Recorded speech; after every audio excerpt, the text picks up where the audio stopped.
ಗಂಗಾರತಿಯಂತೆ ಕಾವೇರಿ ನದಿ ತೀರದಲ್ಲೂ ಆರತಿ ಪೂಜೆ ಕೈಗೊಳ್ಳೋಕೆ ಸರ್ಕಾರ ಪ್ಲಾನ್ ಮಾಡಿದೆ. ಗಂಗಾರತಿ ಮಾದರಿಯನ್ನ ನೋಡಿಕೊಂಡು ಬರೋಕೆ ಕರ್ನಾಟಕದ ತಂಡ ತೆರಳಿದೆ. ಗಂಗಾರತಿಯನ್ನ ಸಾವಿರಾರು ಭಕ್ತರು ಕಣ್ತುಂಬಿಕೊಂಡಿದ್ದಾರೆ. ಗಂಗಾರತಿ ವೀಕ್ಷಿಸಿದ್ದಾರೆ ಭಕ್ತರು. ಹಾಗೆಯೇ ಈ ಭಕ್ತರ ಜೊತೆಯಲ್ಲಿ ನಮ್ಮ ಪ್ರತಿನಿಧಿ ಜನಾರ್ದನ್ ಹೆಬ್ಬಾರ್ ಮಾತುಕತೆಯನ್ನು ನಡೆಸಿದ್ದಾರೆ. ಭಕ್ತರು ಏನು ಹೇಳಿದ್ದಾರೆ ಬನ್ನಿ ನೋಡೋಣ. ಗಂಗಾರತಿ ಮಾದರಿಯಲ್ಲಿ ಕಾವೇರಿ ಆರತಿಯನ್ನು ಕೂಡ ಮಾಡಬೇಕು ಅಂತೇಳಿ ಕರ್ನಾಟಕ ಸರ್ಕಾರ ತೀರ್ಮಾನ ಮಾಡಿ ಕಾಶಿಗೆ ಬಂದು ಇಲ್ಲಿ ಒಂದು ಅಧ್ಯಯನವನ್ನು ಮಾಡಬೇಕು ಅಂತೇಳಿ ಪ್ಲಾನನ್ನು ಮಾಡ್ಕೊಳ್ತಾರೆ. ಇವತ್ತು ಕಾಶಿಗೆ ಬಂದರು ಎಲ್ಲ ಸಚಿವರು, ಚಲುವರಾಯಸ್ವಾಮಿಯವರು, ಹಾಗೆಯೇ ಅವ್ರ ಜೊತೆಲಿರುವಂತಹ ಶಾಸಕರುಗಳು, ಇನ್ನಿತರೆಲ್ಲರೂ ಕೂಡ ಕಾಶಿಗೆ ಬಂದರು. ಇಲ್ಲಿ ಬಂದು ದೇವರ ದರ್ಶನವನ್ನು ಮಾಡಬೇಕು, ಗಂಗಾರತಿಯನ್ನು ನೋಡಬೇಕು, ಅಲ್ಲಿ ಯಾವ ರೀತಿಯಲ್ಲಿ ಅದನ್ನು ಮಾಡ್ತಾರೆ ಅನ್ನೋದನ್ನು ತಿಳ್ಕೋಬೇಕು, ಅಧ್ಯಯನ ಮಾಡಬೇಕು ಅಂತೇಳಿ ದೇವಸ್ಥಾನಕ್ಕೆ ಹೋಗಬೇಕು ಅಂತಂದರೆ, ಗಂಗಾರತಿ ನಡೆಯುವಂಥ ಸ್ಥಳಕ್ಕೆ ಹೋಗಬೇಕು ಅಂತಂದರೆ ಅತ್ಯಂತ ರಶ್ ಇತ್ತು. ಸಾಕಷ್ಟು ಜನ ಬಂದಿದ್ದರು. ಸರಿ, ಸಹಜ, ಇದು ಎಲ್ಲ ಕಡೆಯಿಂದಲೂ ಜನ ಬರ್ತಾರೆ, ರಶ್ ಆಗೇ ಆಗುತ್ತೆ. ಆದರೆ ಇಲ್ಲಿಯ ವ್ಯವಸ್ಥೆಯೇ ಸಂಪೂರ್ಣ ವಿಭಿನ್ನವಾಗಿದೆ. ಒಂದು ವೇಳೆ ನದಿ ನೀರು ಜಾಸ್ತಿ ಆಯಿತು ಅಂದರೆ ಆ ಭಾಗದಲ್ಲಿ ಹೋಗಲಿಕ್ಕಾಗಲ್ಲ, ಹಿಂದ್ಗಡೆ ದಾರಿಯಲ್ಲಿ ಹೋಗಲಿಕ್ಕೆ ಅವಕಾಶ ಇದೆ. ಆದರೆ ಅದಕ್ಕೂ ಕೂಡ ಹೋಗಲಿಕ್ಕೆ ಇಲ್ಲಿ ಒಂದು ರೀತಿಯಲ್ಲಿ ಧಮಕಿ ರೀತಿಯಲ್ಲಿ ವರ್ತನೆ ಮಾಡುವಂಥ ಒಂದು ಸಂದರ್ಭವನ್ನು ಕೂಡ ನೋಡಿದ್ವಿ. ದೇವಸ್ಥಾನದ ಸುತ್ತಮುತ್ತ ಇರುವಂತಹ ಅದನ್ನು ನೋಡ್ಕೊಳ್ಳುವಂತಹ ಒಂದಷ್ಟು ಜನರು ಅದು ಒಂದು ಸಂಘವನ್ನು ಮಾಡ್ಕೊಂಡಿದ್ದಾರೆ, ಟ್ರಸ್ಟ್ ಅಂತ ಮಾಡ್ಕೊಂಡಿದ್ದಾರೆ. ಆ ಟ್ರಸ್ಟ್ನ ಅಡಿಯಲ್ಲಿ ಕೆಲಸ ಮಾಡುವಂಥವ್ರು ಎಲ್ಲರೂ ಕೂಡ ಬಹುತೇಕರ ಬಾಯಲ್ಲಿ ಗುಟ್ಕ ಇದ್ದೇ ಇರುತ್ತೆ. ಅವ್ರು ಏನು ಮಾತಾಡ್ತಾರೆ ಅಂತಲೂ ಅರ್ಥ ಆಗಲ್ಲ. ಅದರ ಜೊತೆಯಲ್ಲಿ ಅವರ ವರ್ತನೆ ಸಹಿತ ಗುಂಡಾ ವರ್ತನೆಗಳ ರೀತಿಯಲ್ಲಿ ಇರುತ್ತೆ.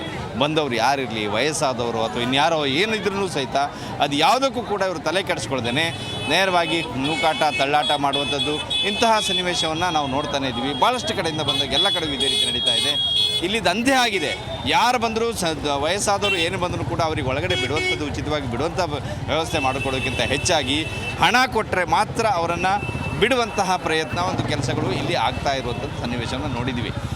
ಕೆಲವರು ಹೇಳ್ತಾರೆ, ಪ್ರಧಾನಿ ಬರಲಿ ಅಥವಾ ರಾಷ್ಟ್ರಪತಿ ಬರಲಿ, ಯಾರೇ ಬರಲಿ, ಅವ್ರು ಯಾರೇ ಬಂದರೂ ಸಹಿತ ಇದು ನಮ್ಮ ಟ್ರಸ್ಟ್, ಇಲ್ಲಿ ಸ್ವಂತವಾಗಿ ಖಾಸಗಿ ಆಗಿರುವಂಥ ಟ್ರಸ್ಟ್, ಇದನ್ನು ನಾವೇ ನಡೆಸ್ತೀವಿ, ಸರ್ಕಾರಕ್ಕೂ ಇದಕ್ಕೂ ಸಂಬಂಧ ಇಲ್ಲ, ಯಾರು ಬಂದರೂ ಕೂಡ ಇದನ್ನು ನಾವೇ ನಡೆಸ್ತೀವಿ ಅನ್ನೋಂಥ ಮಾತನ್ನು ಹೇಳ್ತಾರೆ. ಅಂದರೆ ಅಷ್ಟರ ಮಟ್ಟಿಗೆ ಇವರು ಇಲ್ಲಿ ಬೆಳೆದು ನಿಂತಿದ್ದಾರೆ.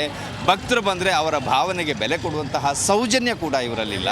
ಇಲ್ಲಿರುವಂಥವರೆಲ್ಲರೂ ಗೂಂಡಾ ರೀತಿಯಲ್ಲಿ ವರ್ತನೆ ಮಾಡ್ಕೊಳ್ತಾ ಕಾಸು ಕೊಟ್ಟರೆ ಬೇರೆ ಬೇರೆ ಮಾರ್ಗದಲ್ಲಿ ಒಳಗೆ ಬಿಡ್ತಾರೆ. ಒಬ್ಬೊಬ್ಬರಿಗೆ 300, 500, 1000, 1500ವರೆಗೂ ಸಹಿತ ಅಮೌಂಟನ್ನು ಇಸ್ಕೊಂಡು ಅವರನ್ನು ಬೇರೆ ಬೇರೆ ಮಾರ್ಗದಲ್ಲಿ ಒಳಗಡೆ ಗಂಗಾರತಿಗೆ ಬಿಡ್ತಾರೆ. ಹೊರತು ಬಂದಂಥ ಭಕ್ತಾದಿಗಳಿಗೆ ಸುಳಿತವಾಗಿ ಹೋಗಿ ಬರೋದಕ್ಕೆ ವ್ಯವಸ್ಥೆ ಮಾಡಿಕೊಳ್ಳುವಂತಹ ಸೌಜನ್ಯ ಇಲ್ಲಿಲ್ಲ.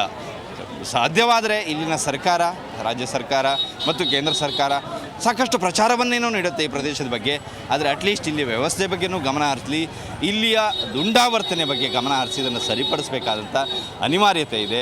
ಇವತ್ತು ನಮ್ಮ ಸಚಿವರೆಲ್ಲರೂ ಕೂಡ ಹೋಗಿ ನೋಡುವಂಥ ಪ್ರಯತ್ನವನ್ನು ಮಾಡಿದ್ದಾರೆ. ತಳ್ಳಾಟ, ನೂಕಾಟದಲ್ಲಿ ಎಷ್ಟರ ಮಟ್ಟಿಗೆ ಅಲ್ಲಿ ಅಧ್ಯಯನ ಮಾಡಲಿಕ್ಕೆ ಸಾಧ್ಯ ಆಯಿತು ಅನ್ನೋ ಗೊತ್ತಿಲ್ಲ. ನಮ್ಗೆ ಯಾರಿಗೂ ಕೂಡ ಒಳಗಡೆ ಹೋಗಲಿಕ್ಕಾಗಿಲ್ಲ. ಬಹುಶಃ ಅವರು ಹೊರಗಡೆ ಬಂದ ನಂತರದಲ್ಲಿ ಅವ್ರ ಜೊತೆ ಮಾತಾಡಿ ಏನೇನಾಯಿತು ಅಂತ ತಿಳ್ಕೊಳ್ಳುವಂಥ ಪ್ರಯತ್ನವನ್ನು ನಾವು ಕೂಡ ಮಾಡ್ತೀವಿ.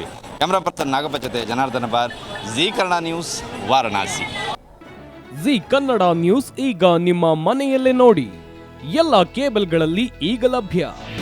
ನಿಮ್ಮ ನೆಚ್ಚಿನ ಜೀ ಕನ್ನಡ ನ್ಯೂಸ್ ಈಗ ಸನ್ ಡೈರೆಕ್ಟ್ ನಲ್ಲಿ number 292, Tata play number 1664, Jio TV number 1334, NXT digital number 30, in cable number 30, city networks 51, U digital number 162, GTPL number 17, Rockline telecommunications number 42, Shri Basaveshwara cable number 168, rural cable network 60, Vinayaka digital 57, Abhishek cable 821, city channel 53, Siddeshwara cable network 57, V4 digital Infotech 628, Surya digital networks 53, Gajanan digital number 836, Malnad Infotech private limited number